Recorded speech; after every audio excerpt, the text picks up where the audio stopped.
is a Tony Award-winning playwright, performance, and activist. The author of the Vagina Monologues, which has been published in 48 languages, performed in over 140 countries around the globe.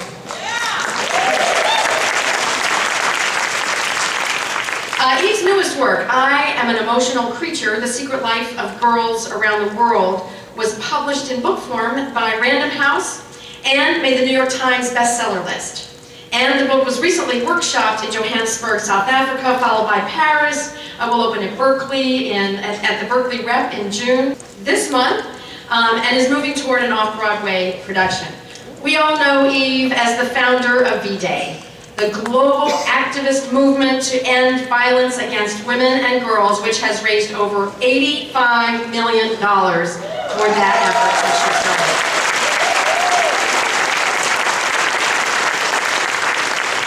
V-Day supports anti-violence organizations, helping them continue and expand their core work on the ground in community after community, while drawing public attention to the larger fight.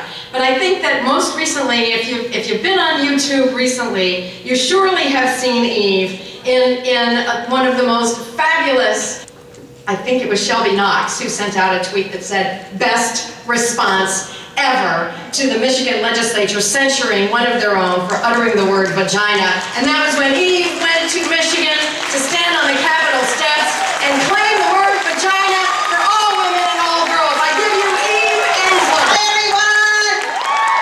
Any vaginas in the house? Any vagina-friendly men in the house? Okay, I want to begin showing you this amazing video from Michigan, because I'm so in love with Lansing, Michigan, and all the people there. So can we just show you the video? Can we start? Well, the behavior of the politicians has sometimes been rather weird, and they do things that aren't acceptable. I have never been prouder of my mentee, State Representative Lisa Brown, than the day she stood up on the House floor and would not be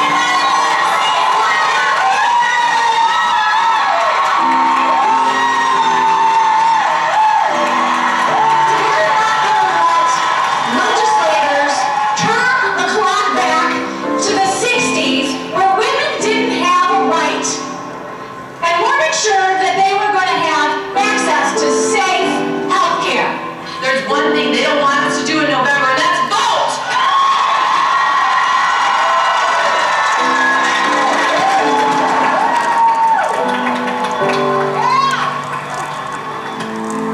So it is my honor and my privilege to introduce Eve Ensler.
Thank you, Dale.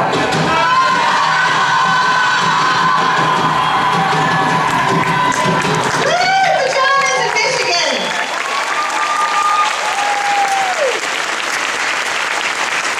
And I just want to say, that's just a little inkling, a little taste of what is just about to bubble up from the ground.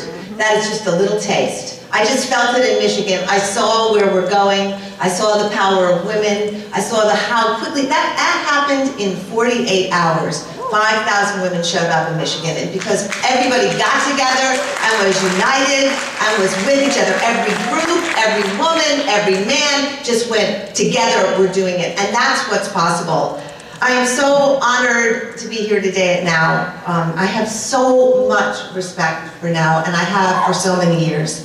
It has been so central, and it has been so crucial, just crucial in securing our voices and rights, in holding our ground and moving us forward, in fighting on the front lines, and particularly in this last crazy year.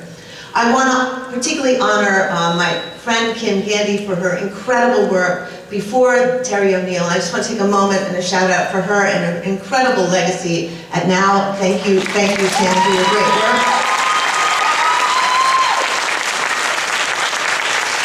And I want to just say I love Terry O'Neill. Her leadership is extraordinary. She has incredible energy and vibrancy and is truly radical. And I just want to honor all the amazing Now activists who have devoted their lives to making women free and safe and empowered who are in the room. I know we have had an extreme year. The escalation of the GOP's war on women has been bizarre, to say the least, but not surprising. The simultaneous rise of women throughout this country in protest and refusal has also been amazing. I know how strong this women's movement is. I see it, I feel it, I hear it every day. And I certainly saw it in Lansing, Michigan. If you had told me 15 years ago that I would arrive in Lansing, Michigan, and there would be 5,000 people wearing vagina t-shirts with vagina muppets, and that I would walk into the Capitol building and 30 reps and senators would be dressed in bright red, performing and rehearsing their cunt pieces to perform on the Capitol steps, I would have told you you were dreaming. This year, V-Day, for example, has had our biggest year ever. We had 5,400 events in 1,800 places across the planet. And I say this to indicate the size of our movement. I want to greet all the V-Day activists who are here, all the people who have done the vagina monologues to raise money, raise energy, change consciousness. I just thank you from the bottom of my heart. As I said last week, the genie's out of the bottle, and nobody is putting the feminist genie back in. Vaginas are here to stay.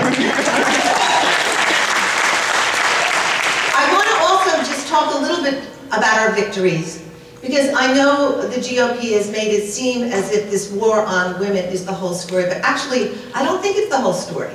I think it's a few powerful, angry, patriarchal men who just don't know what to do with the new world that's coming, and they're afraid and desperate. But we've had many, many victories. 15 years ago, for example, no one was using the word vagina in discourse in any way, in daily discourse, not alone on the floor of the legislature. It would have been unimaginable to think of state senators and reps dressed in red talking about what their vaginas wear and say. You couldn't say it on television when it started. You could say penis, but you couldn't say television.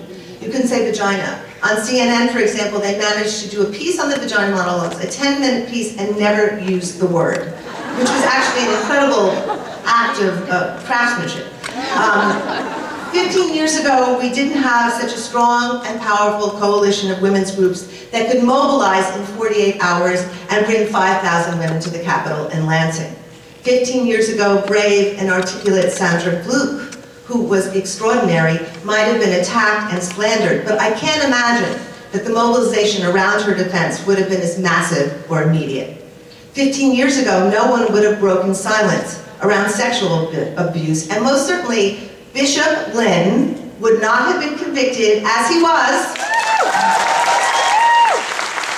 and is on his way to jail for covering complicit in sexual abuse.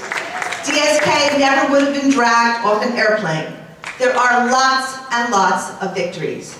So many stories, and I just want to share a couple of them. You know, this year I had the privilege of being at the European Parliament on March 6th, when 9 members of the European Parliament performed the vagina monologues in the European Parliament. And I witnessed 9 members of Parliament having orgasms in the hollow halls of the Parliament. And I will tell you, it was a new place when they were done. When we walked in, it was a sterile, patriarchal, distant, exclusive, hierarchical institution, and when we left, it was warm, inviting, inclusive, and everybody was engaged and connected. I think that's just a perfect example of change, and those members of Parliament have now formed what they're calling the European Vagina Lobby, and they have already put a bill forward demanding a ban on FGM around the world. And they were empowered by their solidarity. I want to talk about a couple of people.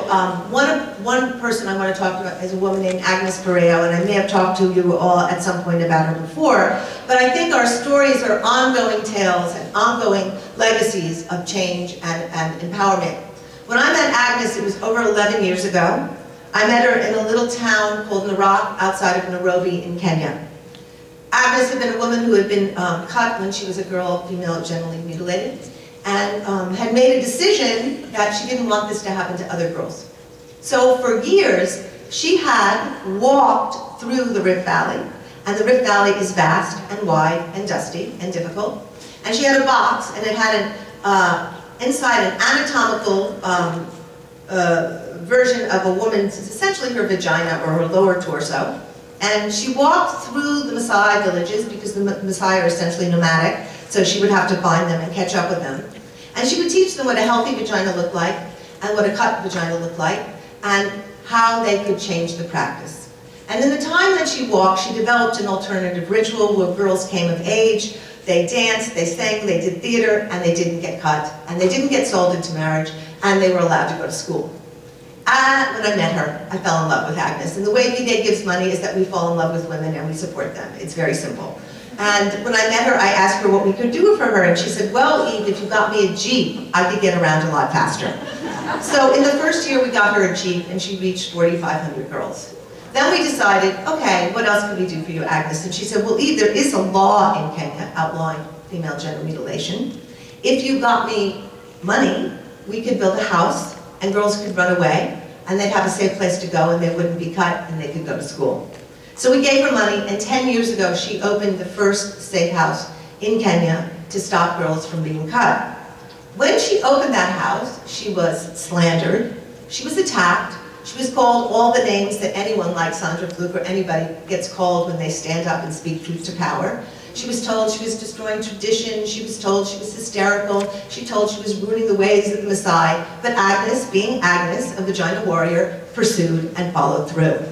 She opened the house, and many, many, hundreds and hundreds and hundreds of girls have come and run away and been there.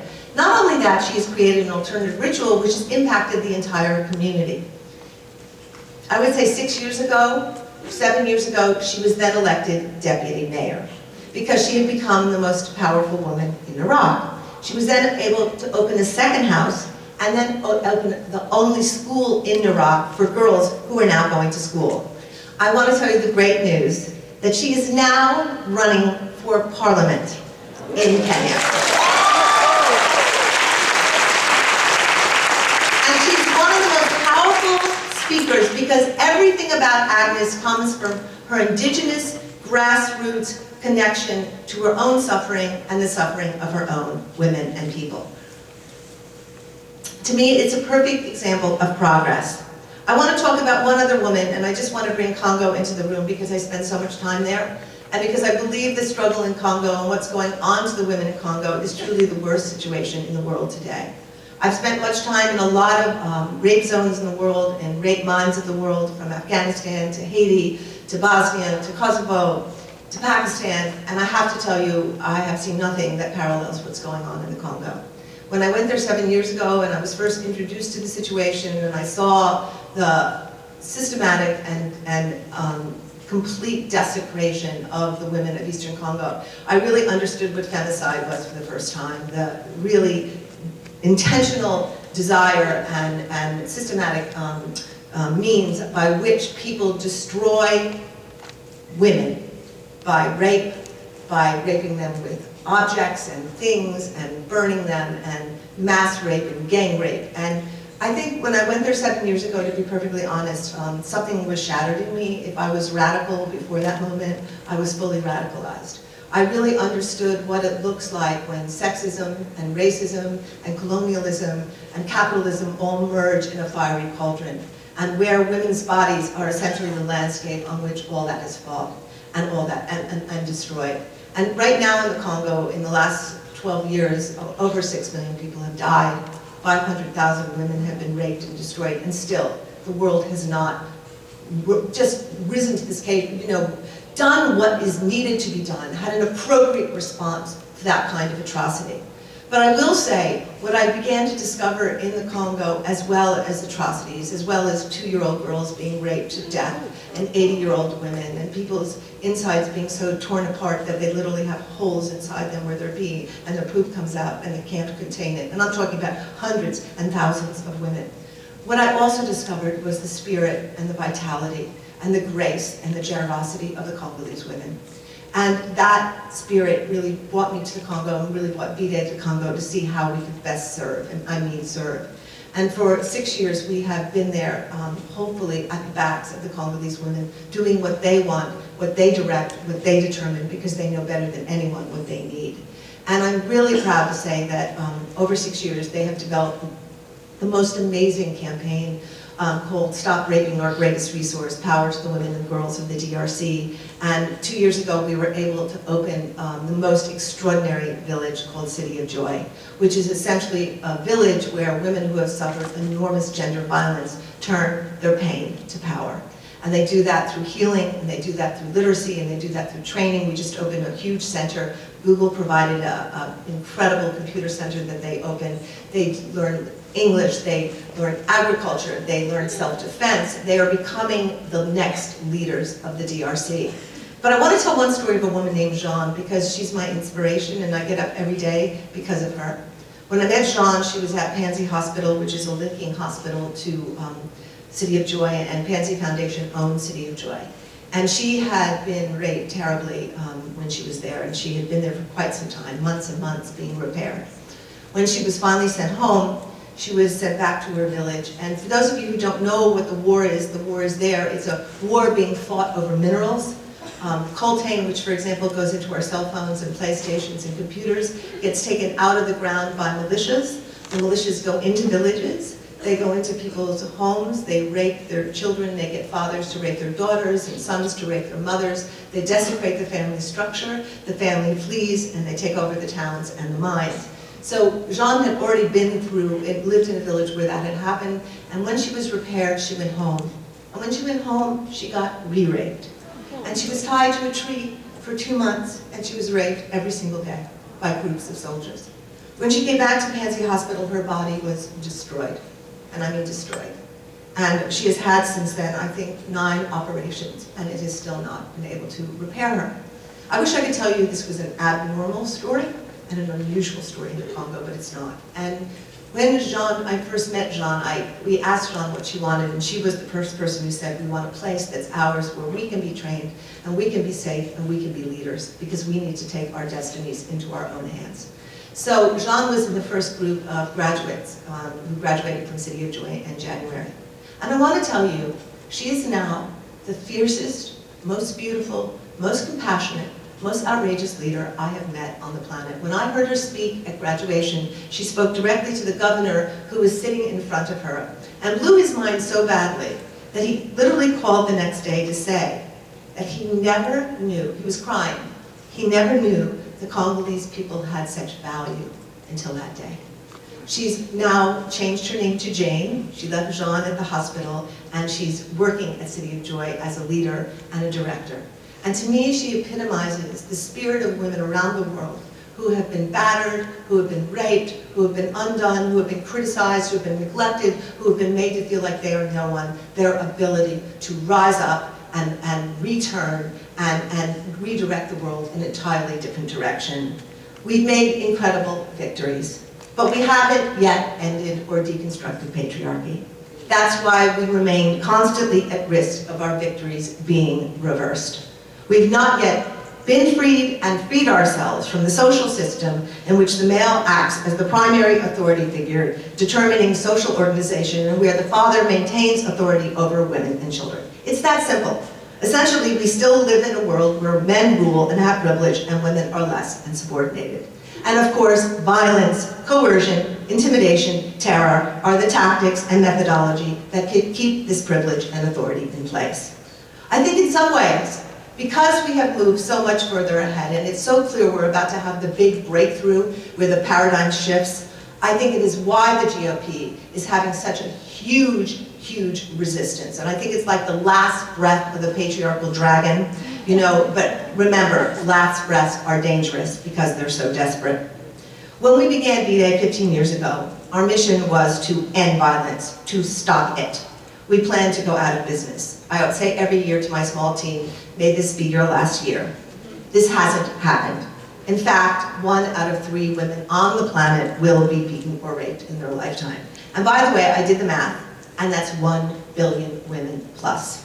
The violence impacts it, and that's, by the way, a UN statistic. I know I'm known for hyperbole, but actually it's a fact. The violence impacts us in so many ways, visible and invisible. It destroys our bodies, our self-esteem, and our souls. It eviscerates our confidence and limits our dreams. It determines how far we can travel and who we can become.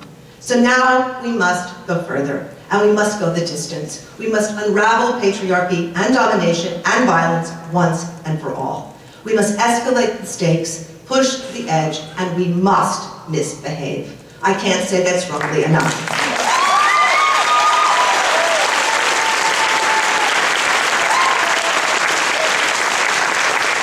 On February 14, 2013, we are calling for 1 billion women and all the men who love them to walk out of their homes, their jobs, their schools, and to strike, dance, and rise.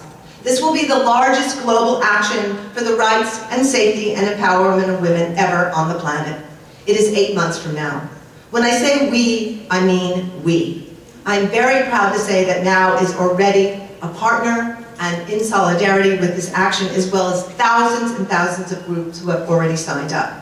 1 billion belongs to everyone. Our logo is not branding, but expanding.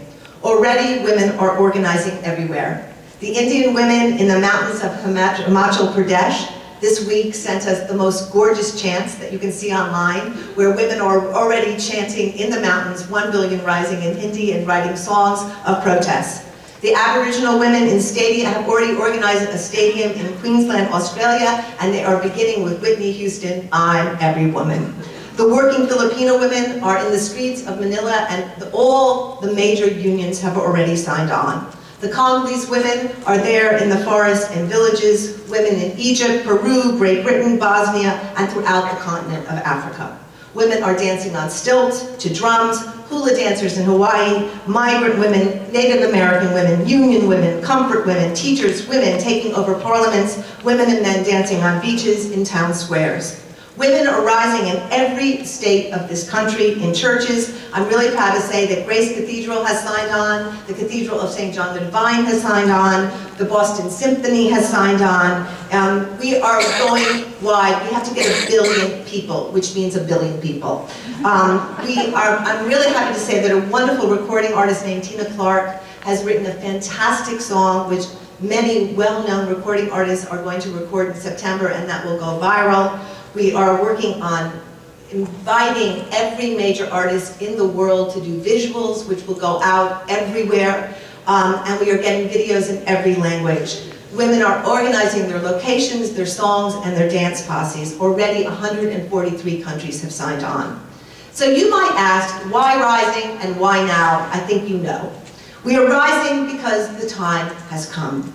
Because we have waited too long, worked too hard, built and rebuilt and built again. And frankly, I don't want to be doing the same thing over and over like Groundhog's Day when I'm 85. We have opened shelters and hotlines, campaigned for rights, fought for legislation, and then fought for the same legislation again and again. Protected our sisters' choice and our sisters' bodies. We are rising because we are done convincing and cajoling, arguing and arranging, accommodating and acquiescing. We are rising because the future of the earth is at stake, and the world economy is at stake, and our right to determine our identities and destinies.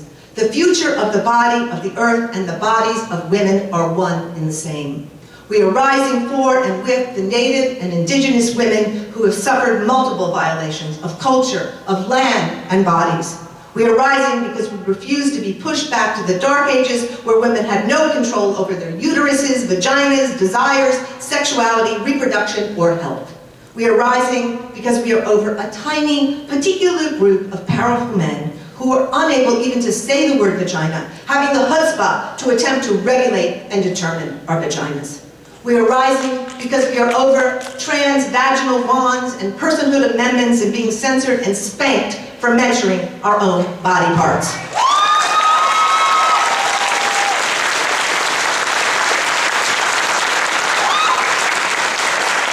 We are rising because 1 out of 3 women on the planet is raped and beaten, 1 out of 5 women on college campuses is raped, and 1 out of 4 teenage girls are abused.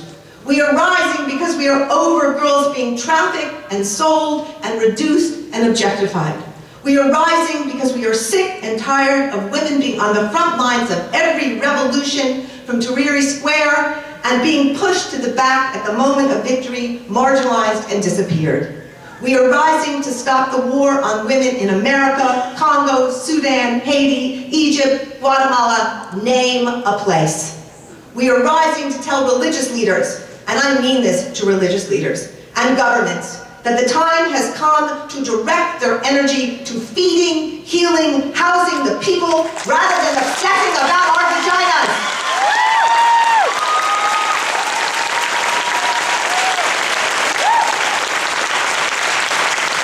We are rising so the marginalized majority steps into equality, voice, and power.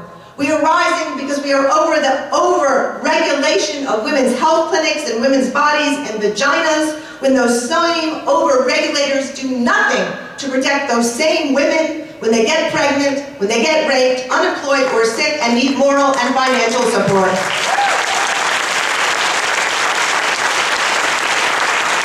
We are rising because we are over those who pretend to care about our personhood and then cut funding from Planned Parenthood, which makes the health of our personhood possible.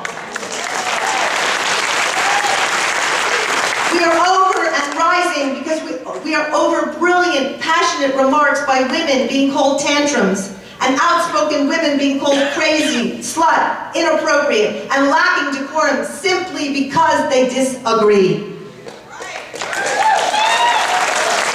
We are over rape culture, rape mentality, and rape jokes. We are rising because we are over people not understanding rape is not a joke, and over being told we don't have a sense of humor when most women I know are really fucking funny.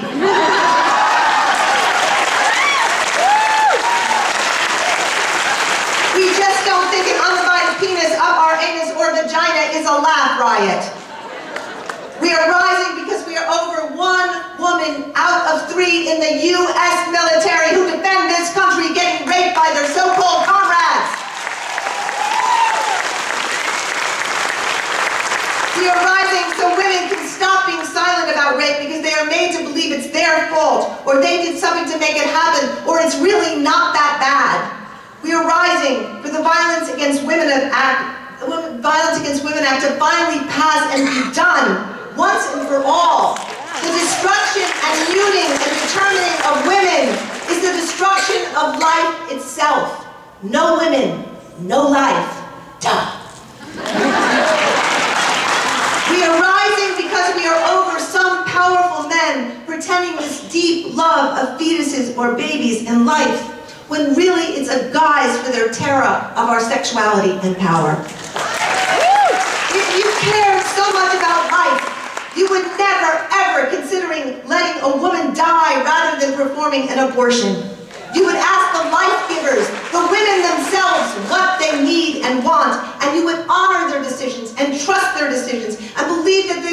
out carefully with depth because that's how women are. And you would maybe even worship their vaginas. You would cherish the word vagina, and you would know there was nothing dirty or disgusting about the place where all life comes from.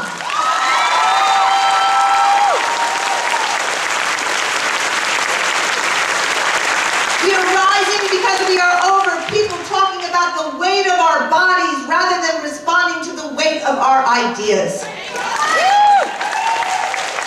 We are rising and we are calling the good men to rise with us. There are plenty of good men. You live with us, make love with us, father us, befriend us, brother us, get nurtured and mothered and eternally supported by us. So why aren't you standing with us? Why aren't you driven to the point of madness and action by the rape and humiliation and censoring of us? What does the rising look like? This is what it looks like. It looks like 5,000 people in Lansing, Michigan screaming vagina on the Capitol steps to protest the banning of Lisa Brown for saying the word vagina. Go, Michigan! It looks like women's groups across the world uniting and having each other's backs. And I can't say this strongly enough. We all have to get over our stuff. We just have to get together now, and we have to make this happen. This is our moment. The GOP has given us a gorgeous opportunity. Let's turn it into our moment where we bust patriarchy once and for all and unite and come together and do it. And when we talk about solidarity, no one gets marginalized or made to feel less important. Those women who have been traditionally invisible, women of color, Native women, LGBTQ women, got to lead the way. It looks like every color, the rising, and every religion, and every sexual orientation, and every class. It looks like 1 billion, and I've been doing all these ways of conceptualizing what 1 billion looks like. This artist figured it out. If you had a panel, and it was 8 feet tall, and you had just a tiny little symbol that repeated itself on a panel of 8 feet wide, it would take 143 miles with just those little repeats. It's a lot of people. We have a lot of power. 1 billion women and all the men who love us, that's a lot of power. It looks like Tahrir Square and Zuccotti Park times 1 billion. So just imagine that and then multiply it times 1 billion. It looks like the women's spring, and I'm going to tell you something deep in my soul, in my heart, in my vagina. I know the women's spring is here. It is here. Our time is here. It looks like millions of women taking back their bodies, and forest, and land, and minerals, and visions, and destinies. It looks like teenage girls breaking free from brothels, and pimps, and abusive boyfriends. It looks like an end to cutting, and beating, and acid burning, and stoning, and forced marriage, and rape. It looks like women dancing in the streets, and the alleyways, and in the dark, or any place where they have not been allowed to walk, or travel, or feel safe. It looks like dancing. It looks like women having energy because fear has lifted and their energy gets directed towards healing and growing and feeding and envisioning and leading. It looks like men grieving and opening and supporting and finding a new way to be men, which looks like freedom.